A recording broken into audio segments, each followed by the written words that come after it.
14. We are doing this series on the grace of God, and we'll continue that tonight with the subject of grace, love, and the law. We've been learning about the grace of God, that God's grace, in particular His saving grace, we obtain that by no merit of our own, not of works, the Bible says. There's nothing we can do to earn God's grace for salvation. And at the same time, He does not withdraw His grace based on our demerit. So He gives us His grace. It's not based on our merit. It's based on the merit of Christ. And He does not withdraw it due to any demerit. There are some that would say that you can... Am I cutting out? Oh, is that... Y'all just switching it up there? There are some that would say you can lose your salvation if you do any certain number of sins. Usually, those sins they're talking about are the ones they're not committing. It's the ones that you're committing that could cause you to lose your salvation. But here's the thing. I didn't get my salvation based on any of my own merit. It was the grace of God. All I had to do was place my faith in Jesus Christ. And it was Christ's merit for me. Therefore, I cannot lose that salvation. God does not withdraw His grace from me based on any demerit of mine. If that's the case, Paul says, then we're not saved by grace. It's once again by the law. But we're saved by God's grace. Last week I addressed a couple things. Jude verse 4 says this, "For there are certain men crept in unawares who were before of old ordained to this condemnation, ungodly men, turning the grace of our God into lasciviousness and denying the only Lord God and our Lord Jesus Christ." He says something similar to that in Romans 6, 1 and 2. What he's saying here at first is there was a group of people that were saying, well, we're saved by God's grace. Therefore, because we're saved by His grace, it's not due to any merit of ours, we can go out and just do whatever we want to do. We can just fulfill our own fleshly desires, lasciviousness. He addresses that in Romans 6, 1 and 2. What shall we say then? Shall we continue in sin that grace may abound? Paul said, wherever sin abounded, grace abounded that much more. There was enough of God's grace to overcome any amount of sin of our own. And he says, so what shall we say then? Shall we continue in sin? Shall we keep on doing these things that God would call sin so that grace may abound? And he answers it emphatically with, God forbid. Now that same grace by which we are saved is the same grace by which we live. Romans 5:2, by whom also we have access by faith into this grace wherein we stand and rejoice in hope of the glory of God. This is all review from last week. The fear that some may abuse grace, as we covered in those two verses just a moment ago, has led many to revert back to a works-based salvation. And that's not the solution for misunderstanding God's grace. The solution is to be so gripped by the wonder of grace that it causes us to respond to Him out of gratitude. We're tempted to preach grace to the non-Christian and duty to the Christian. Now, let me say, because this can confuse some into believing that, well, we're saved, so because of God's grace we can do whatever. Here I'm referring to being saved, God's saving grace. And we're tempted to preach grace to the unsaved. Well, listen, all you've got to do is trust Christ, and by His grace, He's going to save you. But then once somebody gets saved, we're tempted to preach duty even when it comes to salvation. And we'll do it like this. It's how I've heard it. Well, if you're doing such and such, you're not saved. So what they're saying is, in order to be saved, I must stop doing such and such, which reverts back to a works-based salvation. And listen, we cannot be good enough. We cannot work enough to be saved. God's demand is still perfection. Anybody reaching that? Ladies, any of your husbands perfect? No? Wow, what an opportunity. Yeah. When you raise your wife's hand for you, that doesn't count. We talked about the gift versus the cost, the gift of God. It's a reference to salvation. That is totally by grace. We talked about the cost of the discipleship. Now, this is a reference to the life of the Christian after salvation. But what we do, and it does cost us something to live for Christ. Now, as I said last week, anything that I could give up, He's given to me already. So there is the sense that, what can it really cost me? Now, it does. But there, those martyrs of the past, many of them looked at that not as a cost, actually. They looked at it as an honor, as a privilege.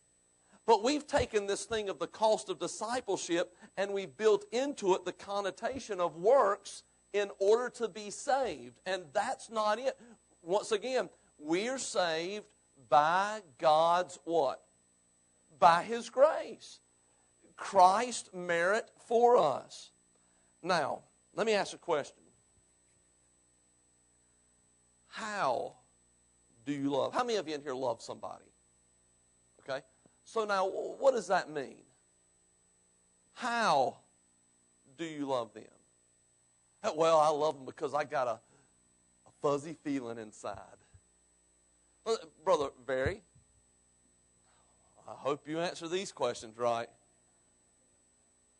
He said, ask somebody else. Do you love Sister Jennifer? Yes. You say it with a little more excitement, brother. You can earn some brownie points here. Okay, you love your wife. Now, how do you love her? If love is an action word, we say, how do you love her? How do you display that love for her? Okay, you provide for her. Are there any other ways you show your love? I mean, that's a good answer, okay? But are there any other ways that you show how you love her? Flowers once a decade, okay? Okay. Anything else in particular that you can think? I know I've got you on the spot here. No, I don't have anything in mind. No, I'm good. He said, I don't either. Well, let me depart from you. All right, let's see. Brother Brad. Oh, your wife's not in here. So, okay, you're in a good seat then. You love your wife. Yeah. How do you love her? Oh, yeah. That's a good one. I mean, are there other ways that you love her? Okay, and that's a good thing. Let's see, Sister Jennifer, are you allergic to anything? Do you have any allergies? I mean, like deadly allergies. What? You're allergic to cats. Okay. So let's say Brother Barry said, I love my wife. I want to do something for her. And he comes home one day, and he has a cat. Okay. And he said, honey, I love you. I mean, Brother Barry, you got to know him. He is a cat person. I mean, he just loves cats, little kitty cats. He has pictures of them on his boxer shorts. I mean, he just loves cats. He has them on his socks, and he just loves cats. And he has boo-boo kitty decorations in his office, okay? And so he just loves cats. And he says, you know what? I just love cats so much. I want to show my wife how much I love her, and I'm going to take a cat home to her. Now, would you appreciate that? Absolutely. And so she says, look, I'm allergic to cats. I mean, what do you start coughing, wheezing, can't breathe, croak? Well, you just break out, all kinds of stuff. Okay, yeah. Yeah, I won't go any further because I don't know. But she starts having this allergic reaction. She says, no, I don't want the cat. He says, okay, I'm sorry. The next day, he's in a big way, and he's riding down the street, and he sees this homeless kitten. And it's just such a cute kitten. He says, oh, look at that kitty cat. Now, I really don't know if he's a cat person or not. I just made all that up. That's called preaching, right? So he sees this little kitten, and he says, oh, that's just an adorable little kitten. I love my wife. And I want to show her I love her, so the next day he comes home with a little kitten. Would you be happy at this point? would you think, wow, my husband really loves me? No. You'd probably start to wonder if he is trying to bump you off, all right? Anybody in here have a food allergy? Like a bad food allergy? It can kill you kind of food allergy? Nobody in here has one of those? Let's just say, Miss Head, I'm not picking on you this time. Let's just say you have a peanut allergy. I hear those are pretty bad. I mean, if you get near peanuts, you could just kill over. And your husband comes home one day and says, honey, I was thinking about you. I bought you a pack of nabs here, and here's some peanut butter nabs. And all of a sudden, your throat started swelling. You're I'm allergic to them. He said, oh, I'm sorry.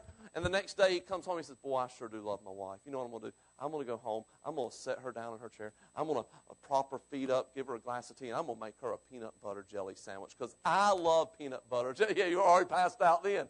So he brings you a peanut butter and jelly sandwich. But, hey, you're allergic to it. You say, I don't want that. How do you love someone? My wife and I, some years back, we read this book called The 5 Love Languages. It's a really good book. Every married couple ought to read that. You can get some good stuff from it. Found out my wife's love language, the way she expresses her love and the way she receives it is this right here. She wants quality time. Okay?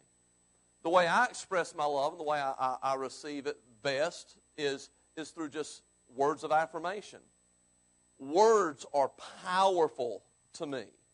Okay? I can get my feelings hurt in a skinny minute. Now, I'm a big boy, wear big boy pants. I'll get over it, but I can get them hurt in a skinny minute. And when somebody says something good to me, look, really, if I had $100, I'd give them the money. All right? I don't have $100, so don't compliment me tonight. My wife and I, we understand or we receive and give our love in different ways. For the first years of our marriage, I would show her my love by constantly saying, I love you. Honey, I love you. You're the greatest lady in the world. You're so pretty. And I would just tell her all these good words while being a workaholic, so I'm away from her a lot.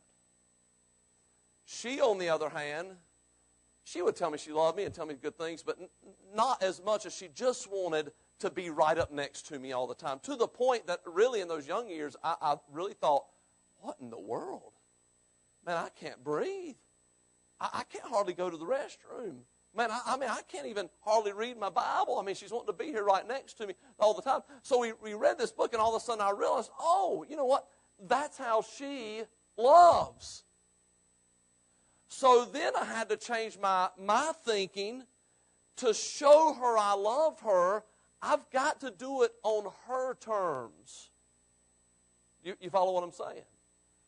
So I had to learn to balance my life, to spend time with her, because that's how she understands love. Look in John chapter 14. John 14 and verse number 15, Jesus says this, if ye love me, keep my commandments. Now look in John 14:21. He that hath my commandments and what? Keepeth them. He it is that loveth me, and he that loveth me shall be loved of my Father, and I will love him and will manifest myself to him. John 14:23. Jesus answered and said unto him, if a man love me, he will keep my words. And my Father will love him, and we will come unto him and make our abode with him. So 3 times here, within a matter of 8 verses, Jesus basically says this, if you love me, then keep my commandments. And if you keep my commandments, that's how I know that you love me. Let me ask you this question here. I ask you, how do you love your wife? And hopefully I gave you a clear understanding that you've got to love them in a way that they receive that. Okay, and that goes both ways with your spouses. How do you love God? Now think about that for a moment.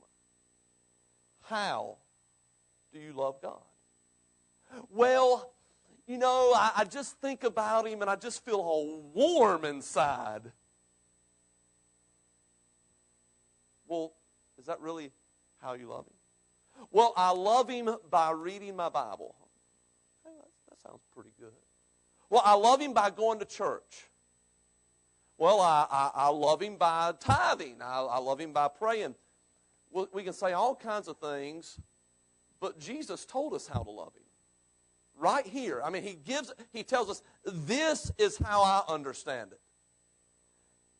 This is how I receive love here. He says, if you love me, keep my commandments. The verses above that were a response to John 14:8, where Philip saith unto him, Lord, show us the Father, and it sufficeth us. And he goes on to say, look, if you've seen me, you've seen the Father. Do you not already realize that? And he goes on to say, look, if you ask in my name, you'll receive it. And look, by the way, if you love me, and he goes into this several verses here, 8 verses, if you love me, keep my commandments. So now, how do we reconcile God's grace with obedience to God's law? He says, if you love me, how many of you love God? Okay. Then he tells us how to love Him. My wife would say, if you love me, spend time with me. I would say, if you love me, tell me. Okay? God would say, if you love me, then obey me. That's pretty simple, straightforward. During the time that the New Testament was being written, there were two extremes, okay? There were those who demanded the law as part of salvation. Look, you must be circumcised and you must obey all the law of Moses along with trusting Christ. You still must do these things to be saved. Then there were those that believed that to the Christian, the law had been abolished.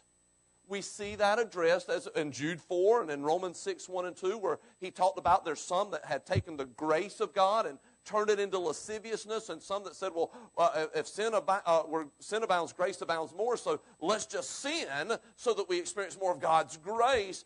And that was the other extreme, and he said, and he answered to that, God forbid. We have learned about God's grace, that God's grace toward us is not dependent on any merit of our own and cannot or will not be drawn from us based on any demerit of our own. That in particular I'm talking about is that saving grace. And at first it sounds a little dangerous. It almost sounds like because of the grace of God, He doesn't really care if we sin or not. Now think of the alternative to that. That works-based thinking of our relationship with God, that God loves and accepts you if you are obedient, and doesn't love or accept you if you are disobedient. And since God's love is conditioned on obedience and you are never perfectly obedient, then God never loves you perfectly or accepts you completely. That's the flip side of that. So then, are we to reason that if we're saved by grace and accepted by God continually on the basis of His grace, then He doesn't care whether or not we sin? Paul answers that in Romans 6:2. God forbid. Our love for God, we heard it right from the words of Jesus Christ. Our love for God is expressed by our obedience. And it's to be in response to His love, not a means of earning His love. Do you follow me right there? Because that's a huge thing right there. Let me say it again. Our love for God is expressed by our obedience. And it's to be in response to God's love, not as a means of earning God's love. 1 John 4:19. Anybody know what that says? We love Him because He what? First loved us. So He loved me when I was unlovable. He loved me in my sin. He loved me when I had not trusted Him, when I was living in rebellion to Him, when I had rejected Him, I obtained His love. It wasn't by my works. It was by His grace. No merit of my own. Now, when we live by the philosophy that since God's love is not conditioned on my obedience, I'm free to live as I like, then look, that's not living by grace. Some will say it is. Look, there's a big movement, and I think the movement is called the free grace movement or something like that. And they actually preach and teach that hey, look, we're saved by grace. We're no longer under the law at all. Therefore, we can do whatever we want to. That God has no expectations of us whatsoever. That's not living under grace. Okay, that's a misunderstanding of grace. And now, stay with me here, because if the deeper understanding we have of grace, the more compelled we will be to be close to God and to live for Him. So now listen to this. Where am I at? Here we go. He commands, if you love me, keep my what? Commandments. Now, commandments do two things. Number one, they give direction. The Bible's commands give a clear set of moral standards. You've heard of situation ethics. And situation ethics, the error of that is it teaches that there are no absolutes, no moral absolutes. That it's always about, well, what seems right at the moment. All kinds of sins are committed in the name of love due to Christianized situation ethics. People will lie because of love. People will kill because of love. People will do all kinds of things and say, well, I did this because I love them. I did this because I love God. Paul and some of those New Testament religious leaders persecuted the Christians, and they said they did it because they loved God. In Ephesians, or this error happens when we do not allow God's commands to give definition to love. Okay? He said, if you love me, keep my commandments. Therefore, to love God is to keep His commandments. Okay? The Word of God gives definition to love. Ephesians 5:17 says this, wherefore be ye not unwise, but understanding what the will of the Lord is. That's not talking about necessarily the will for the next step in life. You've got a decision to make, but it's speaking of God's moral will. It's, look, be wise, knowing the difference between right and wrong. Now, who determines what is right or wrong? God. There's got to be an ultimate final authority. Now, look, if that decision-making process of what's right and wrong is left up to us, then there's a whole lot of different opinions about what is right and wrong. I had a young man tell me once, well, it's only wrong if you think it's wrong. And I said, so you could murder somebody, but as long as you didn't think it was wrong, then it's not wrong. It's not sin. He said, that's right. That's whack. Okay? God's Word gives us that moral direction. It's speaking of His moral will. It's knowing right from wrong. Here's the second thing a command does. It carries the idea of authority. A command is more than a set of directions. They're not optional. Sometimes if you're going down the road, you have those white signs with black numbers on it. That's a speed limit sign, right? That's a command. That is a law. Once in a while, Brother Bryce, you've driven trucks for a number of years, right? So once in a while, you may come to a place that has a curve, right? And there will be a yellow sign with black numbers, and that's a recommendation, correct? Now, you can exceed that speed limit, but they're trying to tell you here, look, we recommend you go this speed limit because this is a real sharp curve here, and if you take it beyond this, you might roll or have a wreck, correct? But now, you can actually go faster than that number, correct? Because that's a suggestion.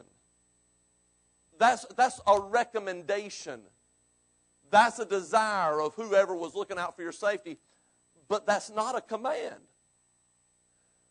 We fall into this trap now. We say we're under God's grace, so God's commands are really just what He wants us to do, but He does not expect that out of us. A command does not just give direction. It implies that the one in authority expects obedience. Now remember, Jesus said, if ye love me, keep my what? Commandments. So now, all that was the introduction, okay? I'm going to try to finish the last bit here in 18 minutes. Let's look at the law and grace. We could sum up the law by saying that those are God's moral commands. So let me ask you a question here. Under grace, is the moral will of God considered a request or a command? Here's another question. In John 14, was Jesus using the word commandments to just relate God's desire, or was He using the word commandments to relate God's authority, expecting obedience? There are those, as we said earlier, that believe that under God's grace, the law, His commands, are no longer to be considered a requirement, but rather just representative of His desires. They would say, what's God's desire for us to be holy? He doesn't really require us to be holy. They would say that we've been freed not only from the curse and condemnation of breaking the law of God, but also from the requirements of God's commands as a rule of life. In other words, they would say that to insist on obedience is legalism rather than grace. Legalism is saying, I must obey these things in order to be saved. Okay? Hey, Gavin. Now let's go a little further here. God, however, God's grace does not change the fundamental character of God's moral law. Okay? Grace, however, does provide forgiveness and acceptance to all of us who have broken God's law, and that's not given to us based on any merit of ours. The children of the King are still under the obligation to obey the laws of their Father, even though they are His children. The fundamental character of God's law has not changed. Rather, our reason for obedience, our motive has changed under grace. God's law, it describes our duty, but love gives us the correct motive for obedience. And remember, motive does matter to God. Remember 1 Kings 8:61, let your heart therefore be perfect with the Lord our God, to walk in His statutes and to keep His commandments as at this day. 1 Samuel 16:7, but the Lord said unto Samuel, look not on his countenance or on the height of his stature, because I have refused him. For the Lord seeth not as man seeth, for man looketh on the outward appearance, but the Lord looketh on the heart. In 2 Corinthians 9:7, Paul's talking to the Corinthian church about being givers. And he says, not grudgingly to give, not grudgingly or of necessity, for God loveth a what? Cheerful giver. So motive matters to God. A man named Jerry Bridges said this, the law of God, viewed as commands to be obeyed, should actually promote living by grace. When we view God's commands as optional, or think that as God's children we are no longer under the moral or the law as a moral requirement, we subtly slip into a works mentality. If obedience to God's law is optional, then in our minds we begin to accumulate merit or extra points when we do good. As Christians, we have to remind ourselves that we're just sinners saved by grace. And what better way to remember that than to take seriously the commands of God? Now let's look at the love and the law. Romans 13, 8 through 10. Owe no man anything but to love one another. For he that loveth another hath fulfilled the law. For this, thou shalt not commit adultery, thou shalt not kill, thou shalt not steal, thou shalt not bear false witness, thou shalt not covet. And if there be any other commandment, it is briefly comprehended in this saying, namely, thou shalt love thy neighbor as thyself. Love worketh no ill to his neighbor. Therefore, love is the fulfilling of the law. The moral law of God is simply a transcript of the moral character of God. 1 John 4:8. He that loveth not knoweth not God, for God is love. It's impossible to separate the love of God and the law of God. What if Romans 13:10 was all that we had about love worketh no ill to his neighbor? What if that's all we had? Well, what does that mean? Boy, it leaves a whole lot up to us. What if we didn't have the 10 Commandments? Then how would we know what Paul meant when he said, love worketh no ill to his neighbor? Listen to this here in 1 Corinthians 13. Paul gives us not a definition of love, but he gives us examples of love. Listen to what he says. Charity suffereth long and is kind. Charity envieth not. Charity vaunteth not itself, is not puffed up, doth not behave itself unseemly, seeketh not her own, is not easily provoked, thinketh no evil, rejoiceth not in iniquity, but rejoiceth in the truth, beareth all things, believeth all things, hopeth all things, endureth all things. So Paul says, here's what love does, and here's what love does not do. Leviticus 19 is an amplification of the 10 Commandments that was given in Exodus 20. Listen to what they say in verses 11 through 18. Ye shall not steal, neither deal falsely, neither lie one to another. And ye shall not swear by my name falsely, neither shalt thou profane the name of thy God. I am the Lord. Thou shalt not defraud thy neighbor, neither rob him. The wages of him that is hired shall not abide with thee until all night until the morning. Thou shalt not curse the deaf, nor put a stumbling block before the blind, but shalt fear thy God. I am the Lord. Ye shall do no unrighteousness in judgment. Thou shalt not respect the person of the poor, nor honor the person of the mighty. But in righteousness shalt thou judge thy neighbor. Thou shalt not go up and down as a talebearer among thy people, neither shalt thou stand against the blood of thy neighbor. I am the Lord. Thou shalt not hate thy brother in thine heart. Thou shalt in any wise rebuke thy neighbor, and not suffer sin upon him. Thou shalt not avenge, nor bear any grudge against the people of the children of thy people, but thou shalt love thy neighbor as thyself. I am the Lord. Now here's what I want to do. I want to take that 1 Corinthians 13 and this passage in Leviticus, and we're going to paraphrase them. We're going to use the language of 1 Corinthians 13. Charity does not, or love does not. We're going to insert it into Leviticus chapter 19. Well, let me do that here. It would go something like this. Love does not steal. Love does not deal falsely. Love does not lie one to another. Love does not defraud his neighbor. Love does not rob him. Love does not curse the deaf. Love does not set a stumbling block before the blind. Do you see what I'm doing here? We find that God's moral law, there in the Old Testament, is simply a description of love in action. The principle of love is not higher than God's moral law. They go hand in hand. Listen to this. Here's what God's law does. I do not have to obey it to be saved. I can't obey it to be saved. We're all guilty of that. Under grace, I'm forgiven. But God's law tells me how to love Him.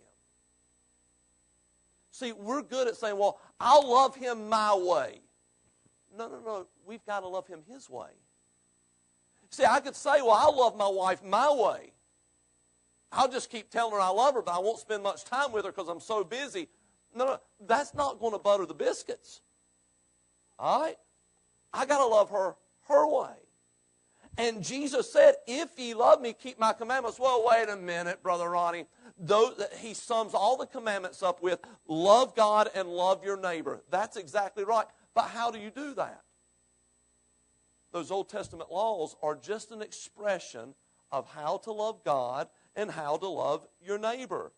His law gives us direction. Love provides the motive and the motivation. So when I see those laws, I say, oh, okay, this reveals God's character. I see these things teaching me things we do and don't do if we love our neighbor, and things we do and don't do if we love God. So I'm going to obey those, not so that I can be saved, but because that's how He understands my love for Him. His law gives direction.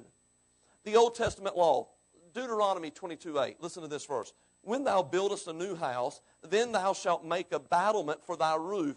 Thou shalt not, that thou bring not blood upon thine own house, if any man fall from thence. Most of those houses had a flat roof. Many times there were stairs leading up to that flat roof, and in the evening time, in the cool of the day, they may go up on top of the house to eat and sit and fellowship. And God said, listen, when you make that house, around the top of that house, build a battlement, build a wall. Why?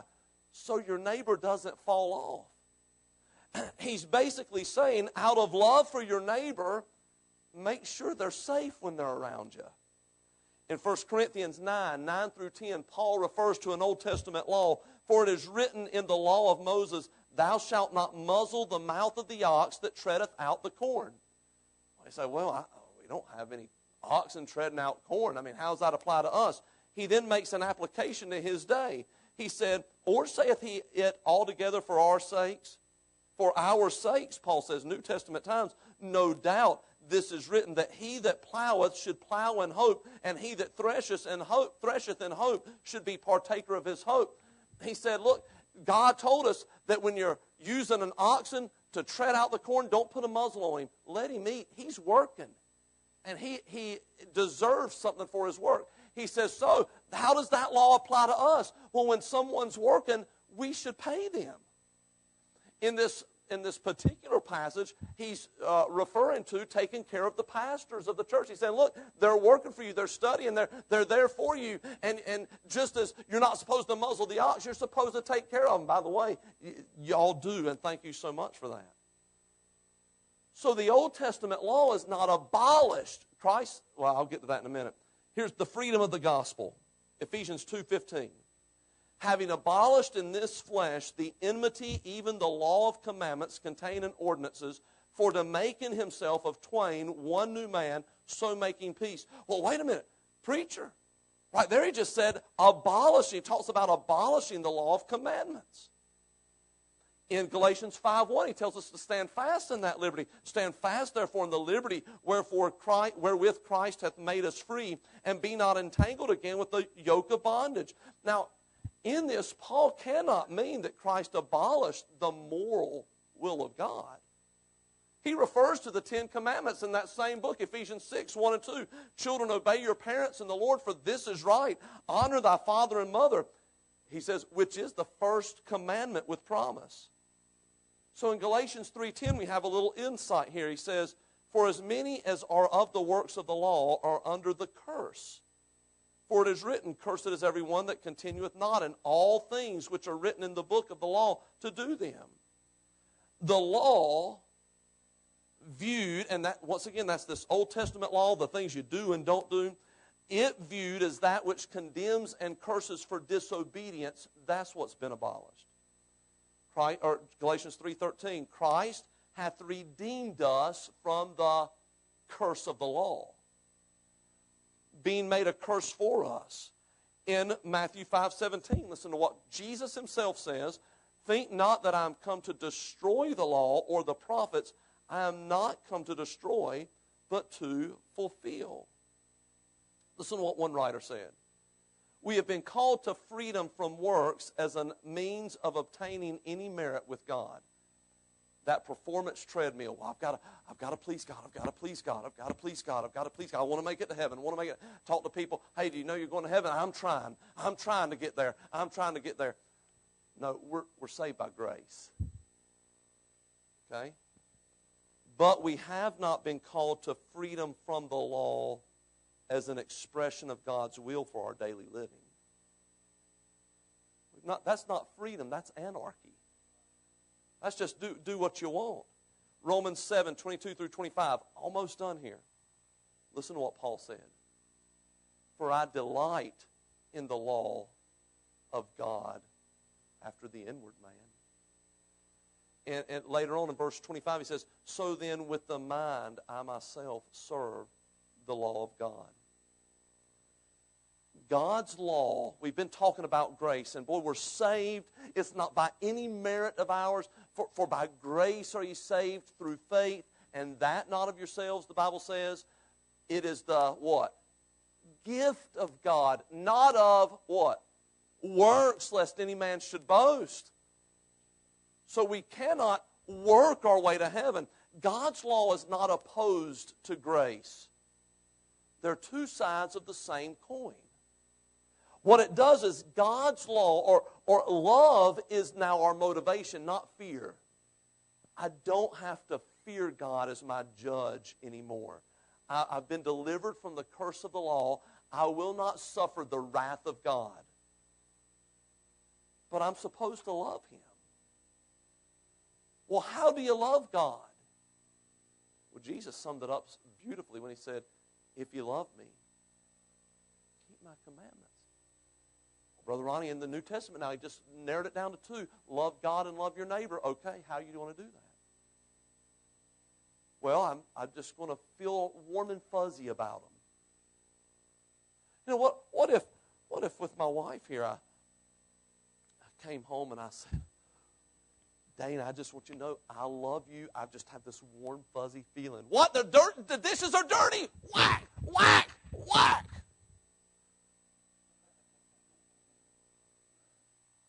She's looking at me like, yeah, try it, buddy. I'm a CrossFitter. Okay. But I had this warm, fuzzy feeling. And the things that she likes for me to do, I ain't got time for that. So she wants me to spend time with her. Well, when I got up, I said, hey, I love you, and I walked out the door. That should be good enough. Heard about this one guy. He had been married 15, 20 years. And his wife said, you used to tell me you love me, but you don't tell me anymore. He said, well, my feelings haven't changed. Why do I need to keep telling you? He thought, well, I told you back then. That's good enough. If I were to say, well, I feel like I love her, but if I mistreated her, you think she would think I loved her? No. It's the same with loving God. Listen, He saved us by His grace. Do you realize that every one of us in here deserve an eternity in hell because we have all sinned against a holy, righteous God. His demand is perfection, and we have not earned it. Or we've not, His perfection, and we can't measure up to it. But Jesus Christ came and was perfect for us. Wow, what grace. And that grace should compel us to think that I ought to be dwelling in hell for all of eternity, but Christ took my sins on His own body and He hung for me on a tree. Oh my goodness, I must love Him. God, how do I love you? Here, there's a large book there called the Bible. If you love me, I've given you plenty of direction in there on how to love me. You obey me. That shows me you love me. You have children. Danny and Amy have two now, right? Kyler and Jude. Because Kyler is your child, he doesn't have any rules to obey, right? Is that right, Kyler? You don't have any rules at home to obey, right? Yeah, right. Parents, you know this. One of the greatest ways your children can demonstrate their love for you is simply to obey you. And just do what you say. Yeah, they can say, I love you, and then just run off and disobey you intentionally. Look at you and disobey. And you think, well, you sure ain't showing it. I love you too. No. One of the greatest things they can do is just obey you. We've been talking so much about God's grace, and I even thought, man, I hope they don't get the wrong message here that just means you can just run out and do whatever you want to. Look, God still has expectations of His children. How many of you parents have expectations for your children? Listen, my son Lance here, his being my son is not dependent at all on him obeying me. It's not. He's my son regardless. We're stuck with each other. But if he really loves me, the best way he can do that is by saying, okay, Dad, I'll obey you. So grace does not abolish the law. Grace gives us our motivation of love. The law gives us our direction. Okay, how do we love God? We love Him by obeying Him. We'll continue this next week. Let's pray. Father, thank you for your love for us.